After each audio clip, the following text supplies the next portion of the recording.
지난 며칠 행복하게 하나님의 말씀을 나누고 또 나눌 수 있도록 허락해 주신 하나님과 당회 또 목사님께 감사드립니다. 기도하고 말씀 전하겠습니다. 하나님 감사합니다. 주일 3부 예배 불러주셔서 온라인과 이곳에서 아버지 말씀을 들을 수 있도록 은혜 주셔서 감사합니다. 귀로 들려진 말씀 아니라 가슴에 심겨지고 영혼에 새겨진 하나님의 언약의 말씀 되게 인도하여 주옵시고, 성령 하나님 오늘도 깨우치시고 알려주시고 행하고 따라갈 수 있는 힘과 은혜를 입혀 주시옵소서.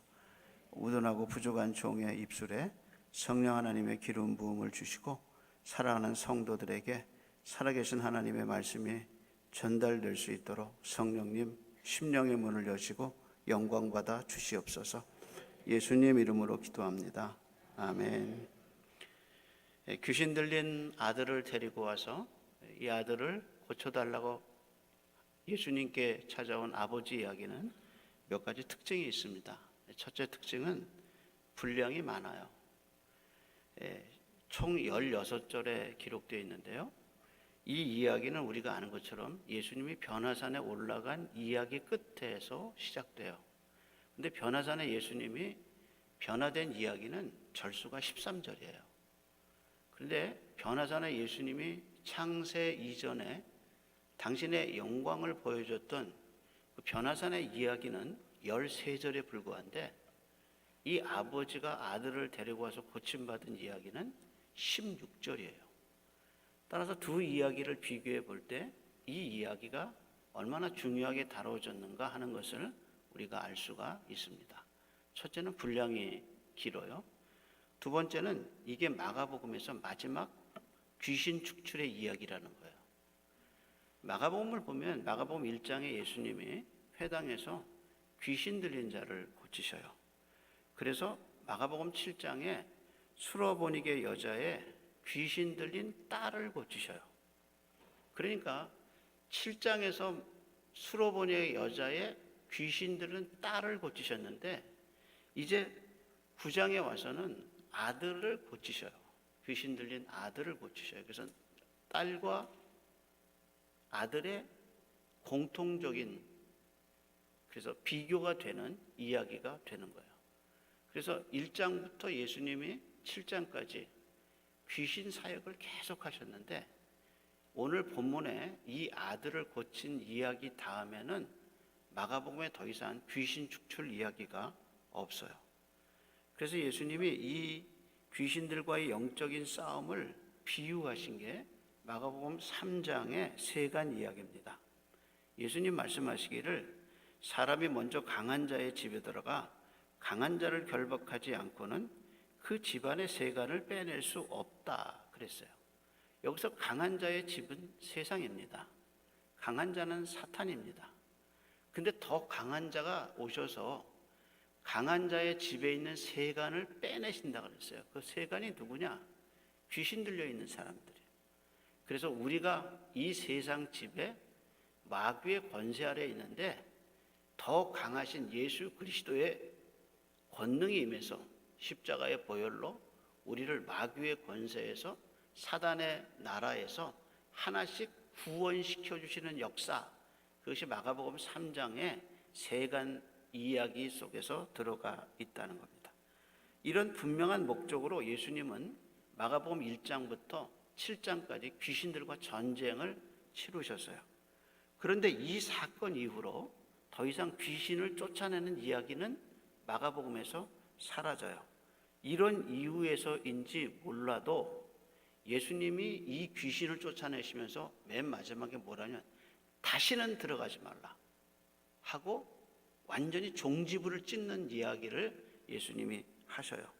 그래서 25절에 보면 다시는 들어가지 말라 명령하시고, 그 다음에 귀신 쫓는 이야기가 마가복음에서 사라져요. 그것이 두 번째 특징이에요. 세 번째 특징은 마귀가 어떻게 아이를 괴롭혔는가가 상세하게 기록되어 있어요. 그 전까지는 수로보니게 여자의 7장의 이야기는 그냥 귀신 들렸다, 그 끝이에요. 그런데 9장에서 마귀가 이 아이를 어떻게 심하게 괴롭히는가를 상세하게 기록했는데, 마치 의사가 수술 과정을 녹음하듯이 귀신이 어떻게 이 소년을 괴롭혔는가를 상세히 기록했어요. 그래서 18절에 보면 귀신이 어디서든지 장소가 없어요. 어디서든지 그를 잡으면 거꾸러지고 거품을 흘리며 이를 갈며 그리고 파리해집니다. 이게 아버지가 본 아들의 모습이에요. 그래서 마가가 사용한 단어를 보면 귀신이 잡다, 거꾸러뜨리다, 거품을 물게 하다, 이를 간다, 그리고 파리해진다. 그러니까 어린아이가 얼마나 힘든 삶을 사는 거예요. 귀신이 어디선지 잡으면 이를 갈고 거품을 물고 쓰러지는 거예요. 이게 뭐냐? 중독이에요. 아이들이 중독에 걸리면 너무 무서워. 따라서 귀신이 이 아이를 어떻게 괴롭혔는가를 마가가 상세하게 기록했어요. 그러면서 실제 20절에 보면 귀신이 예수님 앞에서 아이를 이 방식으로 그대로 아이를 괴롭히는 것을 볼 수 있습니다. 첫째는 분량, 두 번째는 마지막 귀신 축출, 세 번째는 상세한 기록, 이렇게 기록했어요. 자, 그렇다면 아버지가 자기 아이를 데리고 예수님께 와서 고침을 받았다는 이 사건이 오늘을 사는 나하고 무슨 관계가 있냐 그거야. 나는 이렇게 괴롭힘을 당하는 아들도 없고 도대체 이 이야기가 우리와 무슨 관계가 있는가 그거죠. 근데 마가는 이 아들의 이야기 속에서 가장 중요하게 포인트를 잡은 것은 예수님과 아버지의 대화예요. 같은 사건이요, 마가복음에도 있고 누가복음에도 나와요. 그런데 마가복음에도 아버지와 예수님의 대화가 없고요, 누가복음에도 아버지와 예수님의 대화가 없어요.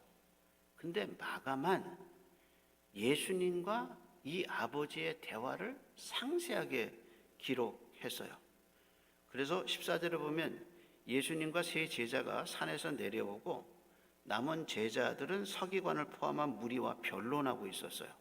그때 예수님이 너희가 그들과 무엇을 변론하냐 물으셨을 때 누가 등장하느냐? 아버지가 등장해요. 그 아버지가 군중 속에서 쑥 나오면서 아버지가 예수님에게 말을 걸기 시작하죠. 그러니까 마가는 이 장면을 굉장히 중요하게 다루었어요. 아버지가 뭐라고 얘기했냐? 같은 사건을 기록한 누가에 보면 이 아들이 외아들이에요. 우리로 말하면 예수님의 표현대로 얘기하면 하나님 앞에 이 아들이 예수님이 독생자이듯이 이 아이가 외아들이에요. 그러니까 이 아들을 잃어버리면 전 아무것도 안 남습니다 하고 그만큼 절박해서 예수님께 나온 거예요. 근데 여러분, 성경에 보면 대개 아들의 자녀의 문제는 누가 관리하죠? 엄마예요. 네?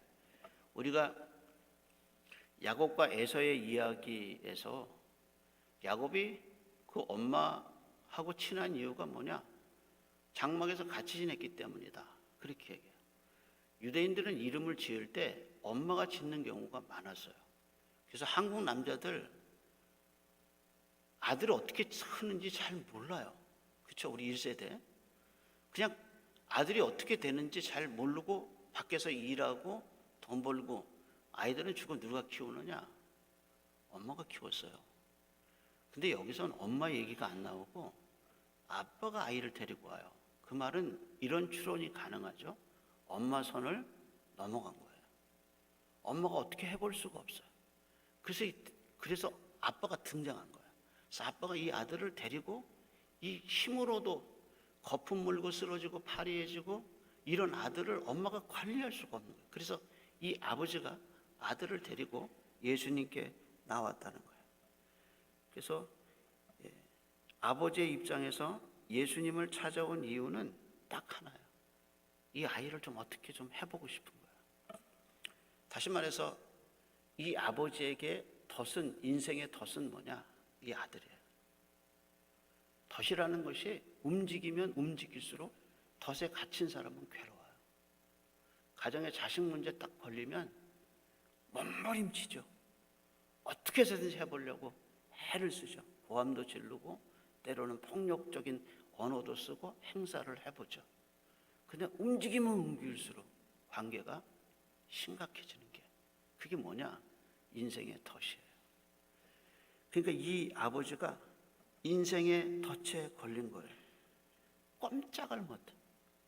그래서 이 아버지가 이 아들을 데리고 온 거예요. 그런데요, 이 인생의 덫이 예수 그리스도가 누군가 하는 진리를 깨닫게 하는 진리의 안내자가 됐다는 거예요. 참 신기한 거죠. 아버지에게 이 인생의 덫이 없었다면 진리의 근원이신 예수 그리스도를 알 수가 있었을까? 없었어요.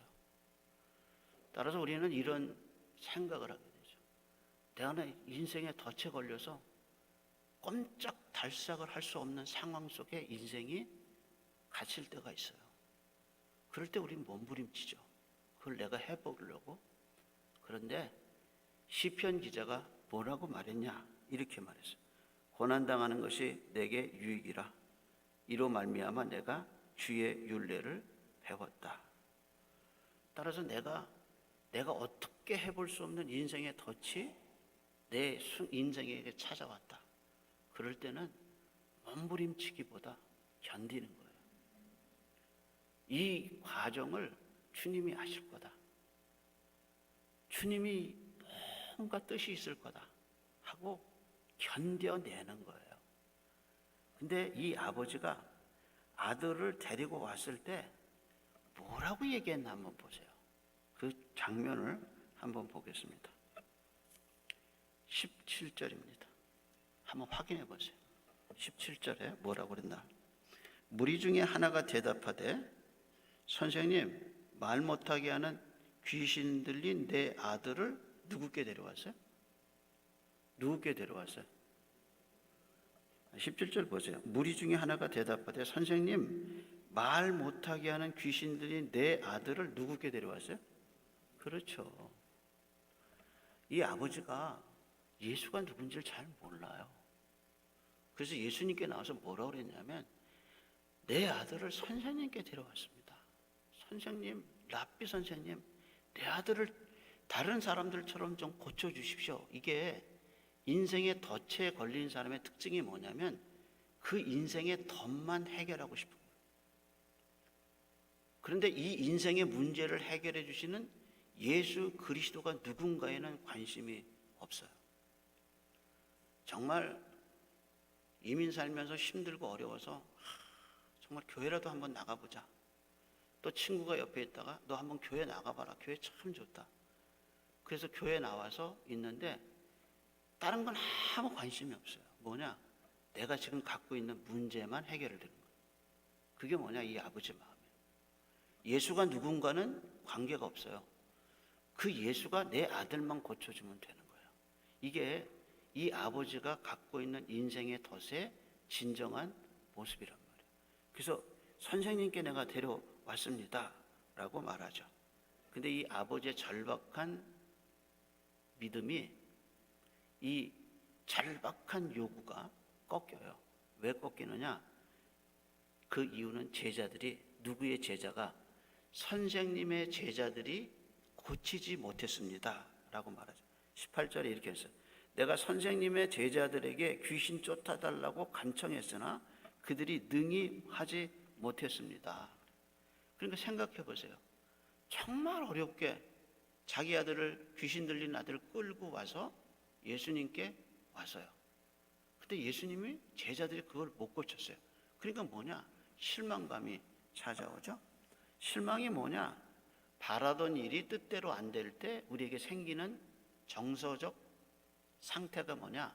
실망이란 말이에요. 그래서 실망, 낙심이라는 말이 나와요. 우리 신앙에서 참 우리 신앙을 힘들게 하는 게 뭐냐면 낙심이에요. 성경에 낙심이라는 말이 11번 나오는데요. 재밌는 사실은 8번이 다 사도 바울의 서신에서 나와요.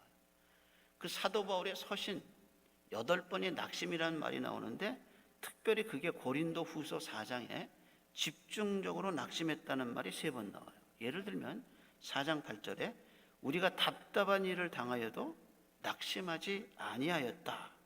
그런데 우리가 답답한 일을 당하여도 낙심하지 않았다는데, 이 답답이라는 헬라 말이 이게 두 가지 단어가 돼서 된 건데, 하나는 뭐뭐가 없음이라는 단어하고, 그 다음에 길이라는 단어, 다시 말해서 여행길, 앞으로 나가는 길이라는 단어가 합쳐서 된 거야.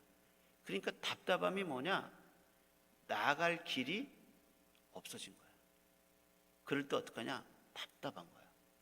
그런데 낙심이라는 단어는 뭐냐? 이게 마음이 약해지고 용기를 잃어버리는 것을 뜻하죠. 그러니까 사도 바울이 고린도후서 4장 3절에 우리가 답답한 일을 당하여도 낙심하지 아니했다는 말을 종합해 보면, 길이 보이지 않아도 낙심하지 않았다, 실망하지 않았다, 그 뜻이에요. 여러분, 사람이 살아가다가 아무리 어려워도요, 그래도 길은 있다 이렇게 믿어지면 이길 수 있어요. 그런데 길이 안 보일 때 사람은 힘든 거예요. 그러니까 우리가 답답한 일을 당하여 낙심하지 않았다는 말은 길이 보이지 않아도 낙심하지 않았다, 그 뜻이란 말이에요. 근데 이 아버지가 예수님께 나와서 정말 이 고쳐주기를 바라고 왔는데 자기 소원대로 안 된 거예요. 오래간만에 교회 나오고 전도를 받고 교회 나와서 하나님께 엎드려서 기도했는데, 정말 자기 머리 털라고 하나님을 불러가면서 열심히 교회 나와서 하나님께 기도했는데 문제 해결이 안 된 거예요. 그때 찾아오는 게 뭐냐? 실망감이죠. 그런데 예수님이 이 말씀을 듣고 뭐라고 얘기냐면, 당신의 제자들이, 선생님 제자들이 못하더이다, 할 수 있으면 우리를 좀 도와주세요 그랬더니 예수님이 19절에 뭐라고 얘기하냐면, 믿음이 없는 세대라 말씀하시면서 이렇게 얘기하죠. 믿음이 없는 세대에서 내가 얼마나 너희와 함께 있으며 얼마나 너희를 참으리요, 그를 내게로 데려오라 이렇게 얘기해요. 그래서 이제 예수님에게 아버지가 자기 아들을 데리고 오는데, 그때 아버지가 소리를 지르면서 고통을 당하는 자기 아들의 모습을 봐요. 그래서 이렇게 얘기하죠. 아버지가 소리 지르면서, 예수님, 귀신이 그를 죽이려고 불에도 넣고 물에도 자주 던집니다. 근데 무엇을 하실 수 있거든 우리를 불쌍히 여기소서, 이렇게 해요. 그러니까 여기서 우리라는 말은 뭐냐? 아버지하고 아들이에요. 이게 운명의 공동체란 말이야. 그래서 예수님, 우리를 좀 불쌍히 여겨주세요. 그러니까 아들을 데리고 왔는데 그 아들이 쓰러지고 넘어지고 거품을 불고 그걸 보면서, 아, 예수님, 우리를 좀 불쌍히 여겨주세요. 그러니까 나도 좀 불쌍히 여겨주시고 내 아들, 이 운명의 공동체, 이 아들 없이 아무 소용이 없습니다 하고 부르짖는 운명의 공동체. 그때 예수님이 하신 말씀이 무슨 얘기냐? 믿는 자에게는 능치 못함이 없느니라, 이렇게 얘기하는데, 놀라운 사실은 그 다음에 주어가 바뀌어요. 아버지가 뭐라 그러냐면, 나의 믿음 없는 것을 도우소서, 이렇게 나와요. 그 전까지는 우리를 불쌍히 여기소서 이랬어요. 근데 예수님이 믿음 없는 세대에서 할 수 있거든요. 무슨 말이냐? 믿는 자에게 능치 못함이 없는 그 말이 아버지 가슴속에 뚫어들고 들어가면서 주어가 바뀌는데, 나의 믿음 없는 것을 도와주소서, 이렇게 나옵니다. 히브리서 우리가 잘 아는 4장 12절 13절에 하나님의 말씀을 이렇게 얘기하죠. 하나님의 말씀은 살았고 운동력이 있어서 좌우의 날선 어떤 것보다 예리하여 혼과 영과 관절과 골수를 쪼개기까지 하며, 그 다음에 뭐냐면 마음의 생각과 뜻을 들어 판단하나니 지은 것이 하나도 그 앞에 나타나짐이 없이 우리 결산을 받으실 이의 눈 앞에서 만물이 벌거벗은 것 같이 드러나느니라. 그래서 그러니까 이 아버지가 아들 문제만 해결받게 원해서 인생에 덧친 이 아들 문제를 가지고 와서 이 문제만 해결되기를 원했던 이 아버지가 예수님의 말씀을 듣고 자기가 보이기 시작해요. 그래서 얘기한 게 뭐냐? 진짜 내가 믿음이 없구나. 내가 이렇게 믿음이 없는 사람이구나 하고 하나님의 말씀이 그 사람의 심령 속에 들어가면서 그 사람의 밑바닥에 가장 본질적인 문제를 확 하고 드러냈는데 그것이 자기가 믿음이 없다는 사실이 확실하게 드러난 거예요. 우리가 어려운 일을 당하면 믿음이 드러납니다. 어려운 일을 당하면 자기 믿음의 뿌리가 드러나요. 내 친구가 정말 같이 지내는데 저는 제 친구들을 바라보면서 부러워요. 뭐가 부러우냐? 저희 아버님은 어머님하고 술을 참 즐기셨어요. 그래서 술상을 같이 늘 하셔요.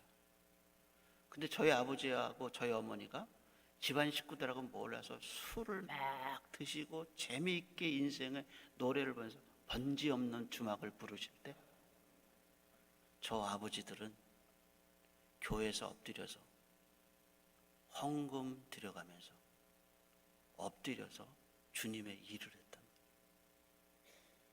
그러니까 저 아버지들이 살아간 인생과 우리 부모님이 사는 인생은 하나님 앞에 견주어 볼 때 너무 우린 가난한 거예요.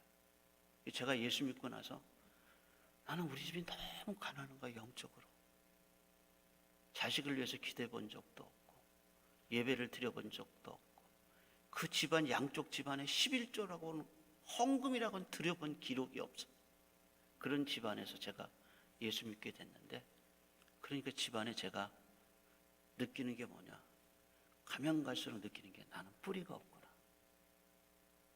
뿌리 없는 걸 어떻게 알 수 있느냐? 어려운 일이 당하면 알아.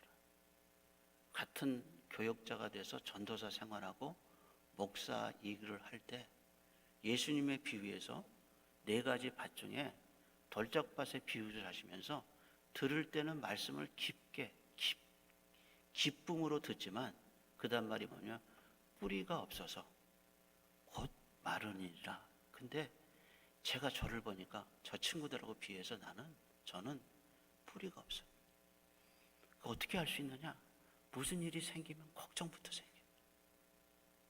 그래서 제 마음에 두려움이 찾아오고 걱정이 돼요. 야, 이거 어떻게 되지? 그러니까 어떤 문제가 생겼을 때 그걸 붙잡고 하나님 앞에 엎드려서 끝까지 밀고 나가는 그 믿음의 아버지나 어머니를 본 일이 한 번도 없어요. 그때 제가 예수 믿고 나서 교역자 생활을 하는데 무슨 문제가 생기면 그걸 붙들고 하나님 앞에 들어가서 골방에서 이루어질 때까지 하나님 역사해달라고 부르짖던 그 골방의 기도를 본 적도 없고 산에 올라가서 밤새도록 기도했던 그 기도를 본 적도 없어요. 그래서 저는 하나님이 제 일생을 다루는 걸 보면 한 번에 열어주신 적이 없어요. 그래서 무슨 문제가 생기면 하나님 저를 무릎 꿇게 하셔요. 그래서 그 문제를 놓고 계속 기도하면 요만큼 열어주셔요. 이것도 다칠까봐 하나님 이것도 열어주세요 하고 또 기도하면 요만큼 열어주셔요. 그러면 그것도 다칠까봐 하나님 도와주세요. 그렇게 해서 하나님이 저를 기도 훈련을 시키셔요.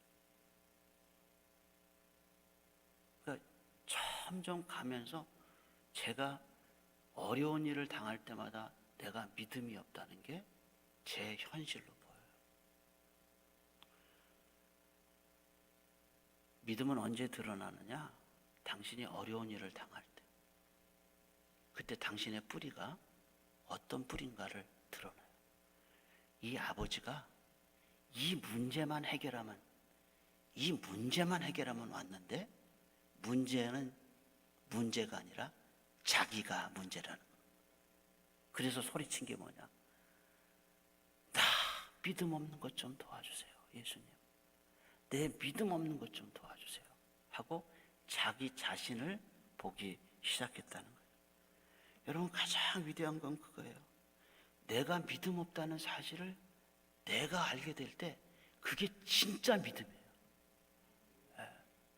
그 전까지는 지가 믿음 있는 것 같이 생각하고 믿음 있는 것까지 살았는데 진짜 자기 문제가 생기니까 내가 믿음이 얼마나 없어, 불안하고 두려워하고 걱정하는 자기 모습을 보면서 내 믿음이 진짜 뿌리가 없구나 하는 걸 느끼는 게, 그게 진짜 믿음이 생기는 첫 번째 단계라는 사실이에요. 그래서 뭐라고 얘기했냐? 예수님, 내 믿음 없는 것을 도와주세요 하고 소리친. 지금은요, 믿음을 새롭게 할 때예요. 그래서 문제가 생기고 덫이 생기면 내 믿음이 어느 정도 수준인가를 알 수 있어요. 그때 주님 앞에 가서 예수님, 나의 믿음 없는 것을 도와주세요 하고 믿음을 붙들고 사는 사람이, 그 사람이 바로 믿음의 충만함을 경험할 수 있는 하나님의 사람이 되는 거예요. 그래서 목사님, 요즘 제가 덫에 걸렸어요. 제가 요즘 인생에 큰 문제가 생겼어요. 두려워하지 마시고요, 골방으로 들어가세요. 그래서 믿음을 새롭게 하세요. 이 일을 통해서 하나님이 살아계시는 것을 경험할 줄로 믿습니다. 믿음을 새롭게 하세요. 그래서 한 단계 지나가면서 우리의 믿음이 성장하는 거예요. 그런데 얘기가 여기서 끝났으면 돼요. 근데 이 다음에 이 문제가 제자들에게 넘어가요. 이 사건이 여기서 끝나지 않고 다음에 예수님의 제자들이 예수님에게 한 말에서 나오죠. 제자들이 예수님께 물어요. 우리는 어찌해서 못 쫓았습니까? 이 말은요, 뭐냐면 전에는 했다는 거예요. 실제 제자들이요, 예수님의 파송을 받고 예수님의 보내심을 받고 12제자와 70명의 제자가 나가서 사역했을 때 그들이 돌아와서 뭐라 하냐면, 예수님, 귀신이 예수님의 이름으로 항복하더이다 라고 얘기했어요.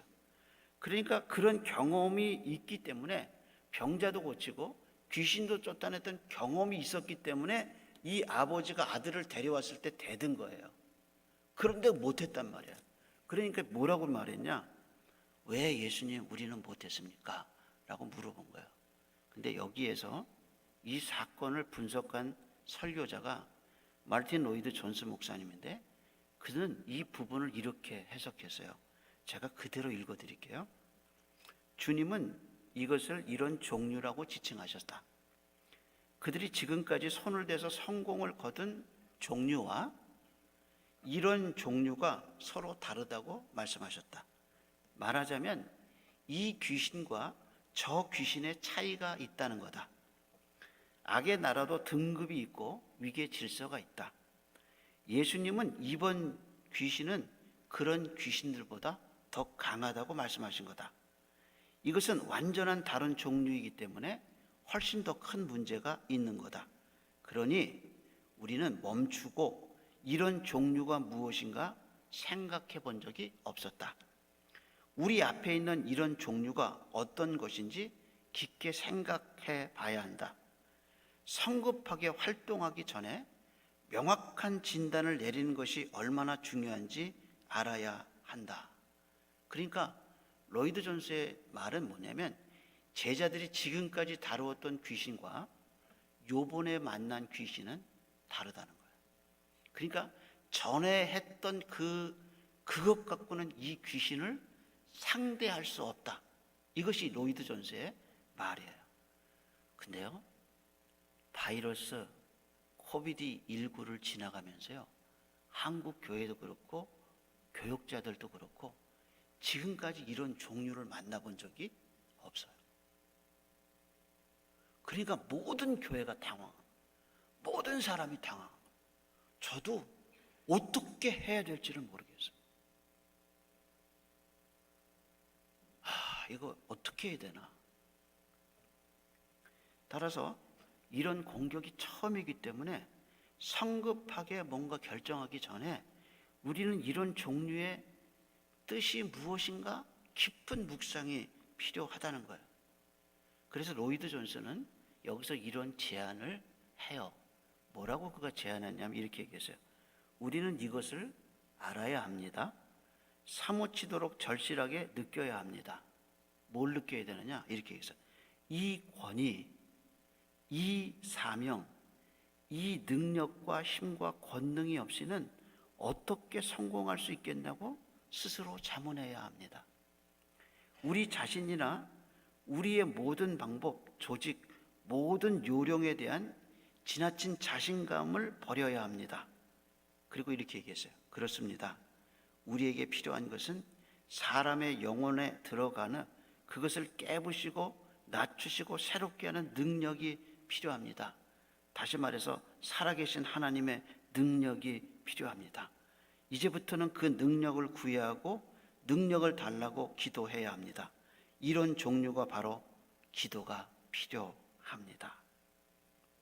그리고 로이드 존슨은 이 설교를 마치면서 맨 마지막에 단어를 한 문장을 해요. 그 문장이 뭐냐면 하나님이 일어나시면 모든 원수는 뿔뿔이 흩어지게 됩니다. 그러니까 우리가 코비드라는 절대절명의 위기를 맞았어요. 교회도요. 교회 자체의 문제가 아니라 외부의 영향으로 가정도요. 가정 자체가 아니라 지금까지 경험해보지 못했던 새로운 어떤 일들이 생겨요. 그럴 때 우리에게 필요한 게 뭐냐? 살아계신 하나님의 진정한 능력이 필요해요. 그래서 성령을 구하게 되고 성령이 오셔서 지금까지 내가 의지했던 쌓았던 조직과 내가 살아왔던 그 방식이 아니라 하나님을 의지함으로써 얻어지는 새로운 능력, 아버지를 붙잡으면서 오는 새로운 기운, 그것이 우리에게 필요한 거예요. 지금까지 내가 했던 그거 갖고 앞으로 못 살아요. 문제를 해결할 수 없어요. 그래서 지금까지 내가 신뢰했던 것을 버리고 다시 성경으로 들어가고 다시 골방의 문을 열고 다시 엎드려서 이번에는 하늘에서부터 내려오는 새로운 능력, 아버지가 내게 부여해 주시는 그 새로운 기운, 아버지가 나를 붙잡아 주시는 새로운 힘, 그것을 구해야 돼요. 새로운 능력과 하나님이 자기 일을 바라는 자에게 주시는 새로운 역사가 우리를 기다리고 있습니다. 골방에 들어가세요. 기도하세요. 부르짖으세요. 기도하겠습니다.